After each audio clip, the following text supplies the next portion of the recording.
नमस्कार, एनडीटीवी राजस्थान देख रहे हैं आप और मैं हूं आपके साथ शिवानी मिश्रा। राजस्थान सरकार एसआई भर्ती परीक्षा 2021 को रद्द कर सकती है। कहा जा रहा है कि 28 दिसंबर को होने वाली कैबिनेट की मीटिंग में इस पर मुहर लग सकती है। एसआईटी की जांच में परीक्षा को रद्द करने की सिफारिश की गई थी, जिस पर अब सरकार अंतिम मुहर लगा सकती है। दरअसल भर्ती परीक्षा में धांधली के बाद मामले की जांच एसओजी को सौंप दी गई थी और जिसके बाद ट्रेनिंग ले रहे करीब 50 एसआई समेत आरपीएससी के पूर्व सदस्य और कई माफिया को गिरफ्तार किया गया था। एसआई भर्ती परीक्षा में पुलिस अभी तक करीब 80 लोगों को गिरफ्तार कर चुकी है। जांच टीम ने जो अनुशंसा की है उसके मुताबिक एसआई भर्ती परीक्षा 2021 को निरस्त किया जाए, साथ ही नई भर्ती की विज्ञप्ति जारी हो और इस परीक्षा में शामिल अभ्यर्थियों को ही कम से कम 3 महीने का समय देकर फिर से परीक्षा का आयोजन हो। उम्र में छूट देने का भी अनुशंसा किया गया और इसके अलावा वर्तमान में ट्रेंड एसआई भर्ती परीक्षा में असफल रहते हैं तो उन्हें उम्र में छूट देकर अगली भर्ती परीक्षा में एक अतिरिक्त अवसर दिए जाने की अनुशंसा की गई। और इतना ही नहीं, अगर वो दोबारा फेल होते हैं तो एक और मौका दिया जाएगा। लेकिन सवाल यह है कि परीक्षा रद्द होती है तो उनका क्या होगा जो ट्रेंड हो चुके हैं और फेयर तरीके से परीक्षा पास कर चुके हैं। इसी विषय पर आज हम चर्चा करने वाले हैं। उससे पहले हम आपको दिखाते हैं कुछ ग्राफिक्स। इन ग्राफिक्स के जरिए हम आपको दिखाते हैं क्या ये पूरा मामला है, किस तरीके से फर्जीवाड़ा हुआ है। सबसे पहले जयपुर के एक सेंटर से लीक की बात सामने आई थी और 15-20 लाख में सौदा होने की बात सामने आई थी। जांच शुरू हुई तो कई सब इंस्पेक्टर फर्जीवाड़े में शामिल निकले, जिसके बाद कुछ सब इंस्पेक्टर्स की गिरफ्तारी हुई और साथ ही कुछ आरोपियों की भी इस मामले में गिरफ्तारी की गई। आरोपियों ने खुद पेपर लीक की बात कबूल की और परीक्षा में डमी कैंडिडेट बिठाए जाने की बात सामने आई। इसके बाद ट्रेनी सब इंस्पेक्टर से डमी परीक्षा ली गई और डमी परीक्षा में सवाल पूछे गए। जो मूल परीक्षा में सवाल पूछे गए थे उन्हीं सवालों को दोहराया गया। डमी परीक्षा में ट्रेनी सब इंस्पेक्टर्स पास नहीं कर पाए, जिसके बाद बड़े लेवल पर फर्जीवाड़े की बात खुलकर सामने आई। तो चलिए ग्राफिक्स के जरिए आपको दिखाते हैं कब एसआई भर्ती परीक्षा हुई थी। दरअसल सब इंस्पेक्टर भर्ती परीक्षा 2021 में हुई थी। 859 पदों के लिए भर्ती परीक्षा हुई थी और भर्ती के लिए 2 लिखित पेपर हुए थे। एक पेपर में जनरल हिंदी, दूसरे में जीके के सवाल थे। ऑब्जेक्टिव टाइप मल्टीपल चॉइस वाले थे और एक पेपर में 100 सवाल थे। दोनों पेपर 200 अंकों के थे, जिसकी परीक्षा हुई थी।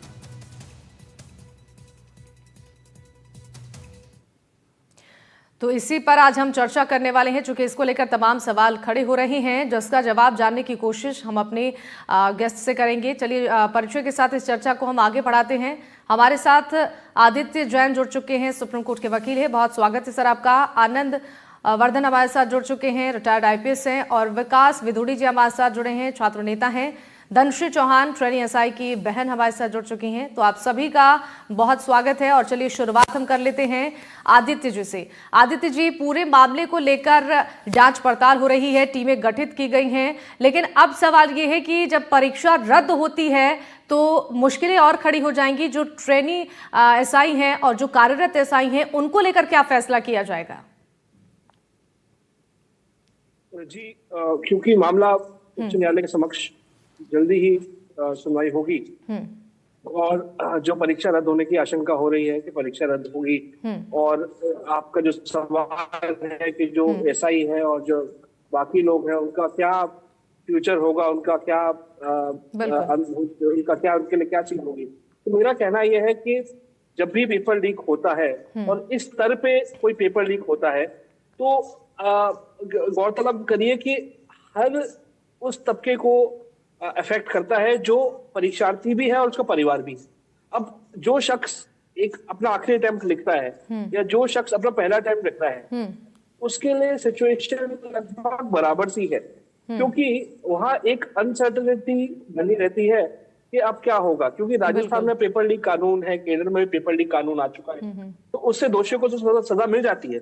पर उस कानून में क्या ऐसा कोई प्रावधान है जिसमें ये बोला गया है कि जिनने पेपर के लिए फॉर्म भरा और जिनकी कोई भी गलती नहीं थी उनको किसी तरीके का मुआवजा मिलेगा या नहीं मिलेगा? क्योंकि उनने तो अपना समय, अपनी तैयारी पूरी कर ली। अब किसी और की गलती की वजह से या प्रशासन की गलती की वजह से पेपर लीक हो रहा है, तो कानून से ज्यादा जरूरी है कि पेपर लीक क्यों हो रहा है इसके कारणों को पहचाना जाए और ज्यादा से ज्यादा तैयारी की जाए कि पेपर कम से कम लोगों के साथ डिस्कस किया जाए और टेक्नोलॉजी का यूज किया जाए। बिल्कुल। जब तक हम ये नहीं करेंगे, हम ऐसी घटनाएं देखते रहेंगे जहां हर रोज पेपर लीक होगा, सरकारी एग्जाम होगा, क्योंकि कुछ भी पैसों की एवज में कोई भी जो अधिकारी होते हैं, प्रशासन होता है, पेपर लीक हो जाता है आसानी से।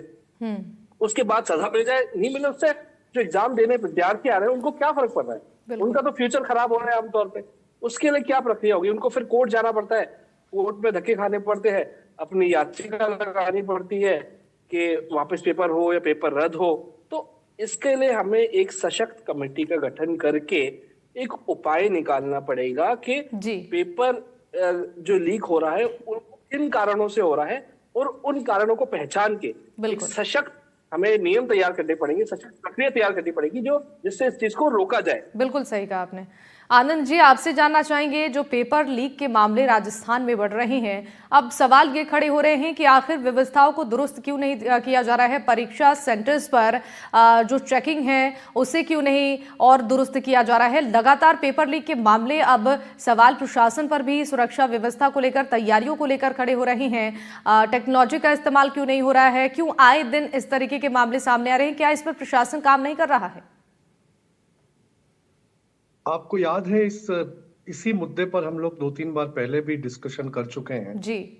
तो परीक्षा को रद्द किया जाना तो एकमात्र उपाय है। इतने मास स्केल पर पेपर लीक हो जाना और जगह जगह से पता चलना कि पेपर लीक हुआ है, केवल एक जगह से नहीं हुआ है। ठीक है, पहला मुकदमा 2021 में आई थिंक सितंबर में पाली में दर्ज हुआ था, लेकिन उसके बाद कंटिन्यूअस मुकदमे दर्ज किए गए और एसओजी ने बहुत अच्छे तरीके से, प्रोफेशनल तरीके से उसकी जांच की और उस कमेटी ने भी, आपकी मिनिस्टर्स ने भी, आपके जो विधानसभा के सदस्य, उन्होंने भी डिमांड की कि इतने मास स्केल पर है, जब आरपीएससी के 2 मेंबर्स अरेस्ट हो चुके हैं तो उस पेपर को, उस परीक्षा को कंटिन्यू नहीं करना चाहिए। अगर सरकार ये निर्णय लेती है कि ये रद्द किया जा रहा है तो ये उचित निर्णय है। अब दूसरा प्रश्न होता है जिस पर जैन साहब ने प्रकाश डाला कि कैसे, जिन लोगों ने जेन्युइन परीक्षा दी उनका क्या? बिल्कुल। तो अब जो री एग्जाम कराने की बात चल रही है उसमें आपसे ही मुझे पता चला, शायद मंत्रिमंडल निर्णय में भी और कमेटी भी इसका निर्णय करेगी कि उन कैंडिडेट्स को जिनके लिए ये मान के चला जा रहा है फेयर है, उनको कुछ छूट दी जाए, उन्हीं लोगों को परीक्षा देने दी जाए जो इसमें पहले एग्जाम दे चुके हैं, उनको एज में रिलैक्सेशन दिया जाए।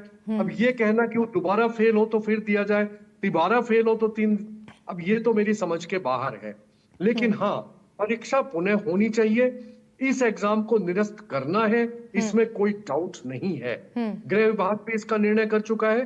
अब है कि कुछ टेक्निकल लोगों की कमेटी बनाई जाए जो इस बात पर निर्णय करे कि किन किन पॉइंट्स पर, किन किन बिंदुओं पर दोबारा इनको छूट देनी है। वो एक इंपॉर्टेंट मुद्दा है।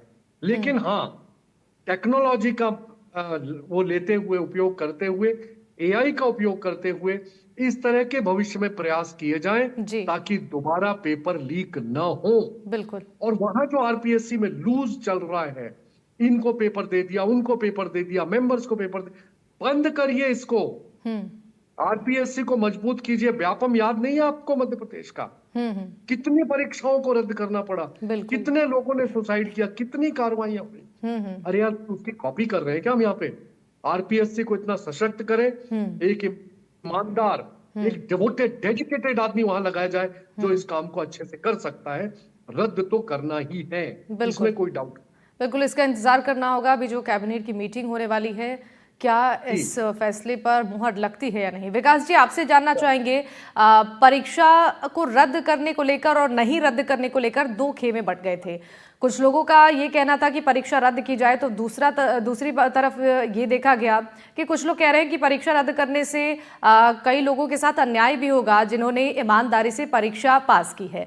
आप लोगों का अब क्या कहना है इस पूरे मामले पर? क्या मांग की जा रही है सरकार से? क्या अभी भी ये मतभेद 2 खेमों में है? देखो मैम, बात ऐसी है, किसी प्रकार का कोई मतभेद नहीं है। जब एसओजी जो जांच एजेंसी है उसने स्पष्ट कर दिया कि हम उन लोगों को सेपरेट नहीं कर पा रहे कि कौन फेयर है कौन अनफेयर है, जब कोई दूसरा रास्ता ही नहीं बचता, जब खुद पेपर कंडक्ट कराने वाली संस्था आरपीएससी से पेपर लीक हो जाता है और पेपर कराने वाले अध्यक्ष और सदस्य मात्र 2 लोग मिलकर 150 लोगों तक पेपर बांट देते हैं। पेपर माफिया तो पेपर बांट ही रहे हैं। अब तक हम सुनते थे कि परीक्षा केंद्रों से पेपर लीक हो रहा है, लेकिन जब अब आरपीएससी से पेपर लीक हो चुका तो बताइए इस पेपर में क्या पारदर्शिता बच गई, क्या गोपनीयता, क्या विश्वसनीयता बच गई। और उन लोगों की छटनी कर पाना बहुत मुश्किल कार्य है कि कौन फेयर है कौन अनफेयर है। पूर्ववर्ती सरकार की यह भर्ती है, 3 साल में सबूत मिटा दिए गए हैं और उन सबूतों के अभाव में जो एसओजी ने 50 थानेदार गिरफ्तार किए वो भी कोर्ट से जमानत पर आए और वापस वर्दी धारण करके थानेदार बन गए।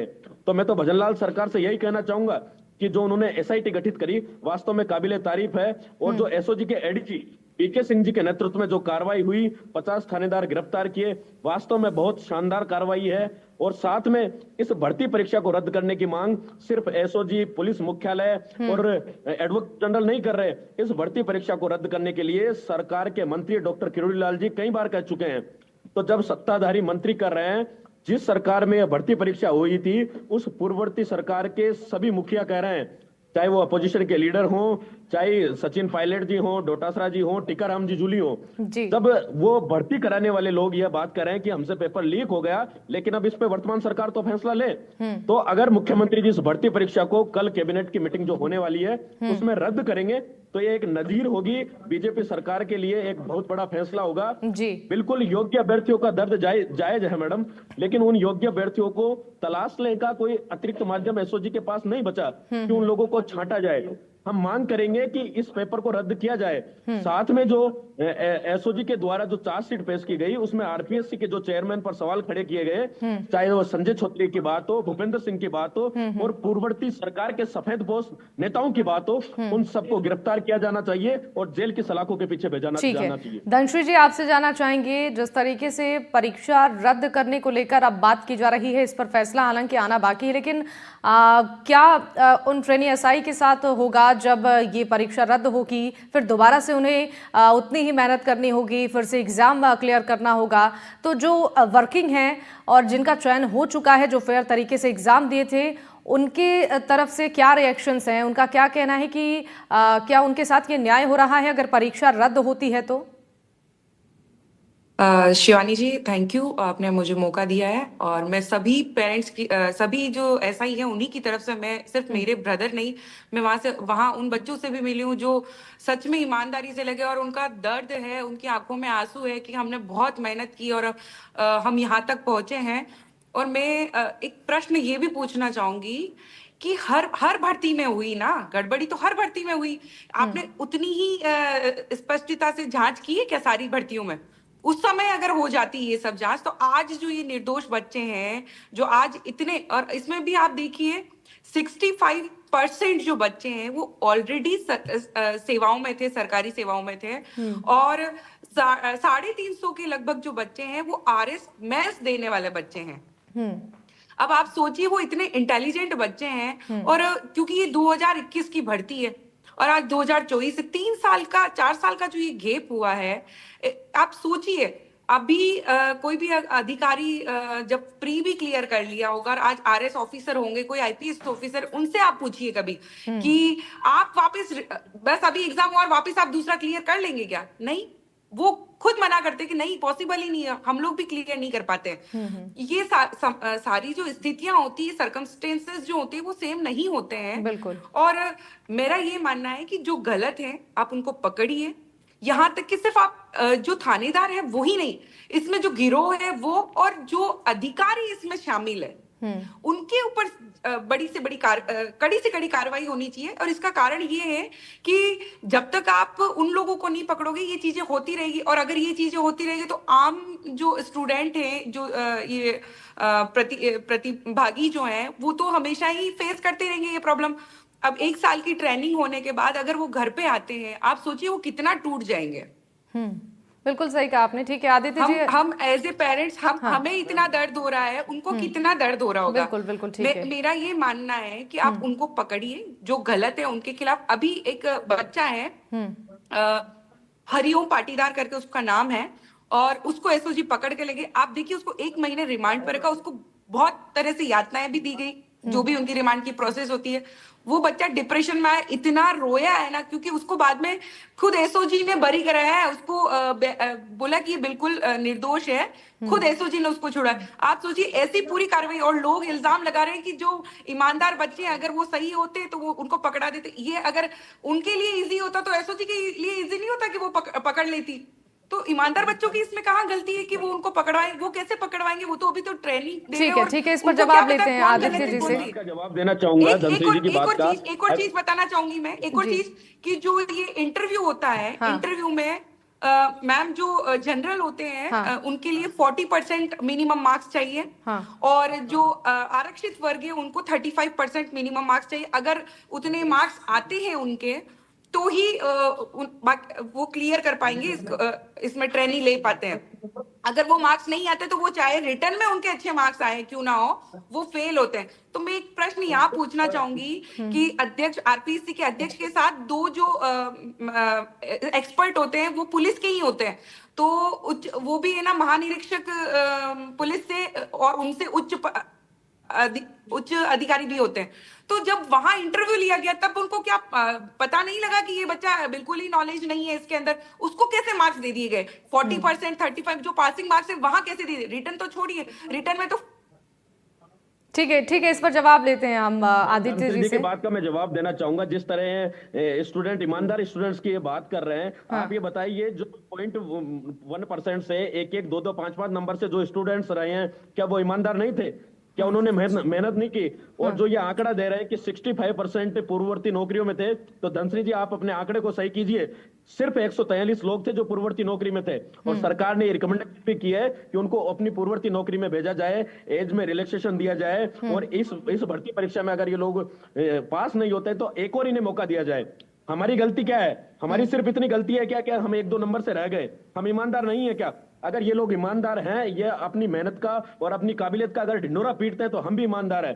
तो इसी की जांच पड़ताल तो चल रही है विकास जी। अब ये फैसला सरकार की ओर से होगा और जांच पड़ताल भी चल रही है। टीमें गठित इसीलिए की गई हैं ताकि इसका खुलासा हो पाए। आदित्य जी आपके पास आना चाहूंगी, आपसे ये जानना चाहेंगे जो अधिकारियों की मिलीभगत सामने आ रही है, अब तक इस मामले में एसओजी की तरफ से जांच पड़ताल में कई लोगों के नाम सामने आए, आरपीएससी की तरफ से पेपर लीक हो रहा है। अब सवाल ये खड़े हो रहे हैं कि आखिर कानून व्यवस्था जो बनाई गई है उसका पालना क्यों नहीं हो रहा है? संबंधित अधिकारियों पर कार्रवाई की कितनी जरूरत है ताकि पेपर लीक के मामले कम हो सके?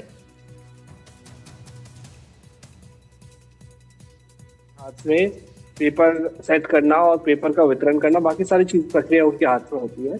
उनके खिलाफ सख्त से सख्त कार्रवाई बहुत जरूरी और बहुत अनिवार्य है। ऐसा हमने दूसरे राज्यों में देखा है, जहां पे केंद्र का कानून लागू है, वहां पे कोर्ट ने और जो प्रोसिक्यूशन है उसने ऐसे अधिकारियों के खिलाफ सख्त से सख्त कार्रवाई की है, तो वहां पर ऐसी घटनाएं कम हुई है। राजस्थान में ये एक बहुत बड़ा इश्यू बन चुका है और इतना बड़ा मुद्दा बन चुका है कि इसको पार्लियामेंट में भी कई जगह रेज करा जा चुका है कि राजस्थान में पेपर लीक की घटनाएं अधिक है, सबसे अधिक है।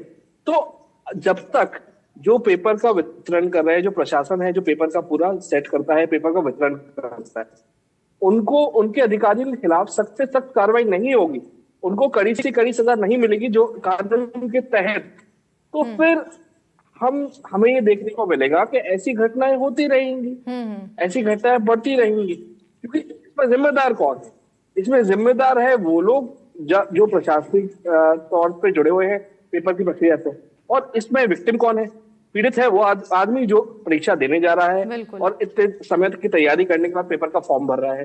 तो हमें दोनों की चीजों को बैलेंस करना पड़ेगा, और इसके लिए हमें जो प्रशासनिक अधिकारी है जो पेपर सेट करने की प्रक्रिया से जुड़े हुए हैं और पेपर वितरण की प्रक्रिया से जुड़े हुए हैं, और जो इन्विजिलेटर्स हैं, इन सब के खिलाफ पहले तो जांच करनी पड़ेगी, जांच कमेटी बिठा के, और उसके बाद इनके खिलाफ सख्त से सख्त कार्रवाई करनी पड़ेगी, और इसको एक जन आंदोलन बनाना पड़ेगा। जब तक हम इसको एक जन आंदोलन नहीं बनाएंगे, जब तक पब्लिक इस मुद्दे को लेकर और जागरूक नहीं होगी और अपने बातों को नहीं उठाएंगी, तब तक मुझे नहीं लगता कि इसमें होने की संभावना है।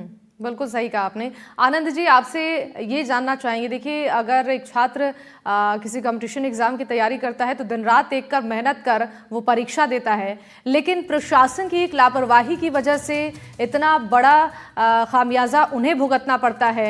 ऐसे तो बच्चों का कॉन्फिडेंस डाउन होगा। कंपटीशन के एग्जाम की तैयारी करने के लिए जो बच्चे इतनी मेहनत करते हैं, पेपर लीक की वजह से अब धीरे धीरे उनका इंटरेस्ट इससे कम होगा। पता नहीं कब पेपर लीक हो जाए, कौन से एग्जाम का पेपर लीक हो जाए, मन में यही शंका बनी हुई है। हाँ देखिए, दो बातें मैं आपसे बताना चाहूंगा। एक तो जो ये मैडम कह रही थी जिनकी बहन धनश्री चौहान, तो छंटनी करना धनश्री जी बहुत मुश्किल है। अगर 50 बच्चों को पेपर लीक हुआ है और अरेस्ट हुए हैं तो मान के चलिए कि 100 और होंगे जो नहीं पकड़े गए। तो ये छंटनी तो बड़ा मुश्किल है कि कौन जेन्युइन है कौन फेक है। नहीं हो सकता। पेपर रद्द करने के अलावा कोई उपाय सरकार के पास नहीं है। नंबर 2, जो आरपीएससी है, राजस्थान पब्लिक सर्विस कमीशन, अगर उसमें पॉलिटिकल सिफारिश और जान पहचान के मेंबर लगाए जाएंगे, किसी के भी हो, रिश्तेदारी निभाई जाएगी, तो यही होगा जो अभी हुआ है। इसको नहीं सुधारा तो आगे भी कोई सुधार की संभावना मुझे नजर नहीं आती। आप पॉलिटिकल लोगों को, आप अप्रोच वाले लोगों को, एक कम्युनिटी के लोगों को पता नहीं किस तरह से सजेस्ट करते हैं। और जांच होनी चाहिए। और निश्चित रूप से आदित्य कह रहे हैं, जिन जिन का इन्वॉल्वमेंट है, अगर उनको एग्जाम्पलरी पनिशमेंट नहीं मिलेगा तो इस प्रक्रिया को आगे भी रोकना आसान नहीं है। आरपीएससी को इस सिस्टम को फुल प्रूफ बनाना पड़ेगा और ये आश्वस्त करना पड़ेगा कि इस तरह की लीकेज, इस तरह की चोर बाजारी वहां बंद होनी चाहिए। पहले नहीं होती थी, मैं बता रहा हूं आपको। कुछ वर्षों से ये होने लगी है। तो इसमें जरूर कोई ना कोई सख्त कदम उठाना पड़ेगा। और जो कमेटी डिसाइड करती है, जो कैंडिडेट्स जो हैं जिनको जो छूट देनी है, कुछ तो उनको एग्जम्पशन देना है, दे करके दोबारा एग्जाम कराना चाहिए। इसमें कोई विकल्प मुझे नजर नहीं आता है। Thank you. बिल्कुल ठीक है। विकास जी, आपसे जानना चाहेंगे, जो अब तक की कार्रवाई हुई है पेपर लीक के मामले में, टीमें गठित की गई हैं जांच पड़ताल के लिए और अब तक कई लोगों के नाम भी इसमें सामने आ चुके हैं जो इसमें संलिप्त हैं। अब तक की कार्रवाई से क्या छात्रों में संतुष्टि है? और आगे अगर पेपर लीक का ये मामला, जिसमें परीक्षा रद्द करने की बात अगर कैबिनेट की बैठक में मुहर लगती है, तो क्या इस कार्रवाई से संतुष्टि है छात्रों में? मैम, कार्रवाई से पूर्णतः हम संतुष्ट नहीं होंगे। जिस तरह वकील साहब ने बताया, आईपीएस साहब ने बताया कि इन पेपर माफिया तो पेपर लीक कर रहे हैं, लेकिन जब सिस्टम फेलियर हो रहा है, जब पेपर कंडक्ट कराने वाली एजेंसी खुद पेपर लीक कर रही है और उसमें सरकार अपने चहेतों को नियुक्ति दे रही है, तो बताइए उस पेपर पर लगाम कैसे लगेगी?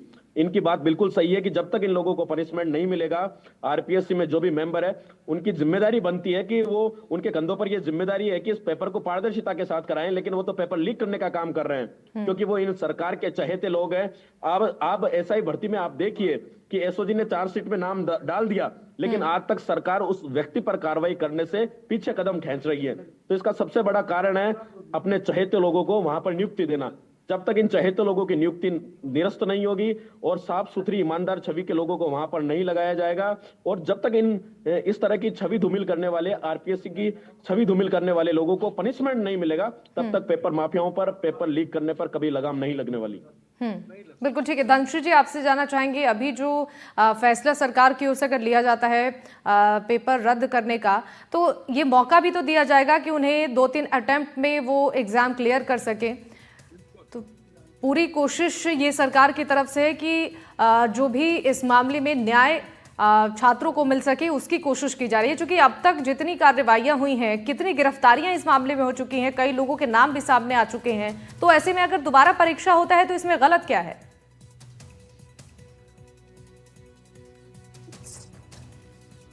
तो एक बार धनश्री से जुड़ने की कोशिश करेंगे। उससे पहले आदित्य जी, आपसे हम ये जानना चाहेंगे, सरकार के सामने कई दुविधाएं भी हैं कि आखिर किस तरीके से फेयर और अनफेयर जो छात्र हैं उनके बीच में डिफरेंस समझना एक बड़ी चुनौती इस वक्त सामने आ चुकी है। क्योंकि कई लोगों के साथ इसमें अनफेयर भी होगा अगर ये परीक्षा रद्द होती है। इसे मेंटेन करना एक बहुत बड़ी चुनौती भी है, लेकिन रद्द करना भी पेपर जरूरी है, क्योंकि कई लोगों की संलिप्तता और साथ ही साथ अधिकारियों की भी संलिप्तता सामने आ रही है। जी, देखिए, फेयर और अनफेयर मीन्स किसने यूज करे हैं, किसने नहीं करे, उसका पता लगाने के लिए सरकार को टेक्नोलॉजी और तकनीकी एक्सपर्ट्स की सहायता की जरूरत पड़ेगी। अब प्रॉब्लम ये है कि सरकार के पास उपयुक्त प्रकरण मौजूद है या नहीं है। काफी हद तक हमने देखा है कि जो टेक्नोलॉजी का इंफ्रास्ट्रक्चर है सरकारी दफ्तरों में वो पूरा नहीं है।